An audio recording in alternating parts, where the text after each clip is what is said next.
തദ്ദേശ തെരഞ്ഞെടുപ്പിൽ തൃശൂരിൽ BJP 3-ാം സ്ഥാനത്തേക്ക് പോകുമെന്ന് CPI നേതാവ് VS സുനിൽകുമാർ പറയുന്നു. ലോക്സഭാ തെരഞ്ഞെടുപ്പിലെ ഫലം കൃത്രിമമായിരുന്നുവെന്ന തദ്ദേശ തെരഞ്ഞെടുപ്പ് ഫലം തെളിയിക്കും. തൃശൂരിൽ സ്ഥിര താമസക്കാരെന്ന് പറഞ്ഞ കേന്ദ്രമന്ത്രി സുരേഷ് ഗോപി തദ്ദേശ തെരഞ്ഞെടുപ്പിൽ തിരുവനന്തപുരത്താണ് വോട്ട് ചെയ്തതെന്നും VS സുനിൽകുമാർ പറയുന്നു. വോട്ട് രേഖപ്പെടുത്തിയ ശേഷം പുറത്തിറങ്ങിയിരിക്കുകയാണ് മുൻ മന്ത്രിയും അതോടൊപ്പം തന്നെ CPI നേതാവുമായിട്ടുള്ള VS സുനിൽകുമാർ. വോട്ട് രേഖപ്പെടുത്തി. അപ്പോൾ ഇത്തവണ ഇടതുപക്ഷ ജനാധിപത്യ മുന്നണിക്ക് കേരളത്തിൽ 2020 മെച്ചപ്പെട്ട മുന്നേറ്റം ഉണ്ടാക്കാൻ കഴിയും. സാധാരണ നിലയിൽ നമ്മളൊക്കെ വിചാരിക്കുക, സാധാരണ എല്ലാവരും പറയുക ഒരു ഭരണവിരുദ്ധ വികാരം ഉണ്ട് എന്ന നിലയിൽ 10 കൊല്ലം ഒരു ഗവൺമെൻറ് ഭരിച്ചു കഴിഞ്ഞാൽ. പക്ഷേ ഇത്തവണ അങ്ങനെയല്ല.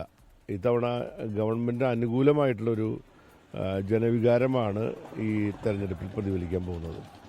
അതുകൊണ്ട് 2026 നടക്കാൻ പോകുന്ന തെരഞ്ഞെടുപ്പിൻ്റെ ഒരു ഫലം എന്താണെന്ന് സൂചന നൽകുന്ന മികച്ച മുന്നേറ്റം LDF നടത്തും.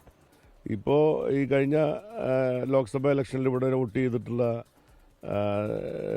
അന്നത്തെ കേന്ദ്രമന്ത്രി ഇവിടെയല്ലല്ലോ ഇത്തവണ വോട്ട് ചെയ്തത്. അപ്പോൾ സത്യം പറഞ്ഞാൽ തൃശ്ശൂരിലെ ജനങ്ങളോട് അദ്ദേഹം പറഞ്ഞു ഞാൻ ഇവിടുത്തെ താമസക്കാരനാണെന്ന് പറഞ്ഞിട്ട് അവസാനം അദ്ദേഹം വോട്ട് ചെയ്ത് തിരുവനന്തപുരത്താണിപ്പോൾ. അപ്പോൾ അതൊക്കെ ജനങ്ങൾക്ക് മനസ്സിലായിട്ടുണ്ട്.